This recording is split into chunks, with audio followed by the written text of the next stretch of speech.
नमस्कार, आप देख रहे हैं पब्लिक वाणी। मेरा नाम है अभिषेक। पटना हाईकोर्ट ने आदेश जारी कर निकाय चुनाव में ओबीसी आरक्षण को कानूनन गलत बताते हुए इस पर रोक लगा दी है। इसके बाद 10 और 20 अक्टूबर को होने वाले चुनाव टाल दिए गए।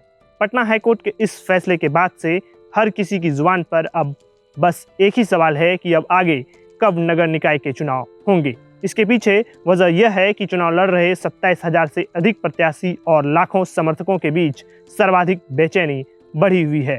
प्रत्याशियों की बेचैनी की वजह यह है कि लाखों करोड़ों रुपए खर्च कर चुके हैं। चुनाव अगर लंबे समय के लिए टलता है तो नए सिरे से तैयारी करनी होगी। चुनावी समीकरण और गणित भी बदल सकता है।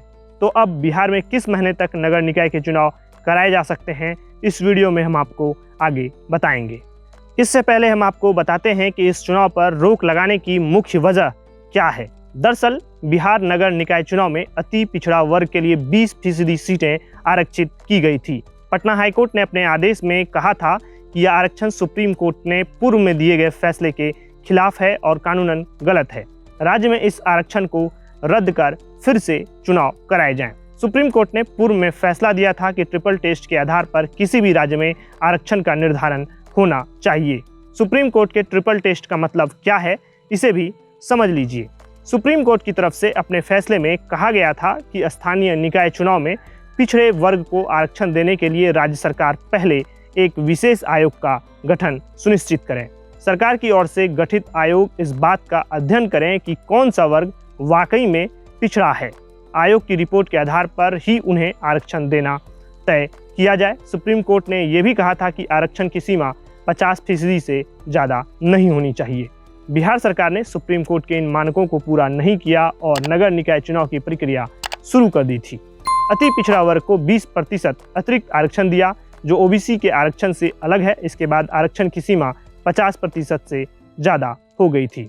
सुप्रीम कोर्ट ने कहा था कि अगर राज्य सरकार इन शर्तों को पूरा नहीं करती है, तब तक अगर किसी राज्य में स्थानीय निकाय चुनाव होता है तो पिछड़े वर्ग के लिए रिजर्व सीट को भी सामान्य ही माना जाए। सुप्रीम कोर्ट द्वारा तय किए गए इन्हीं मानकों के आधार पर पटना हाईकोर्ट ने बिहार में नगर निकाय चुनाव पर रोक लगा दी है। नीतीश सरकार नगर निकाय चुनाव को लेकर पटना हाईकोर्ट के फैसले के खिलाफ सुप्रीम कोर्ट जाने की तैयारी में है। हालांकि माना जा रहा है कि शायद ही सरकार को सुप्रीम कोर्ट से राहत मिले, क्योंकि हाईकोर्ट का फैसला सुप्रीम कोर्ट द्वारा तय किए गए मानकों के आधार पर ही दिया गया था। ऐसे में सरकार के पास एक ही विकल्प बचता है कि सरकार ट्रिपल टेस्ट के जरिए आरक्षण की व्यवस्था करे, नहीं तो चुनाव आयोग आरक्षित की गई सीटों को सामान्य सीटों के रूप में चुनाव कराएं।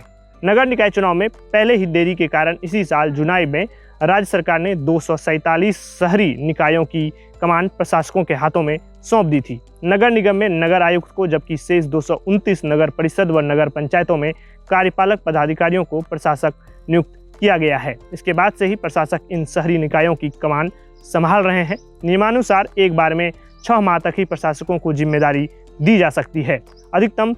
ऐसे में अधिकतम जनवरी 2023 तक ही नियुक्त प्रशासक मान्य है। इस अवधि में निर्वाचन कराना अनिवार्य है। अगर इसके बाद भी नगर निकाय चुनाव नहीं होते हैं तो प्रशासक का कार्यकाल बढ़ाना पड़ सकता है।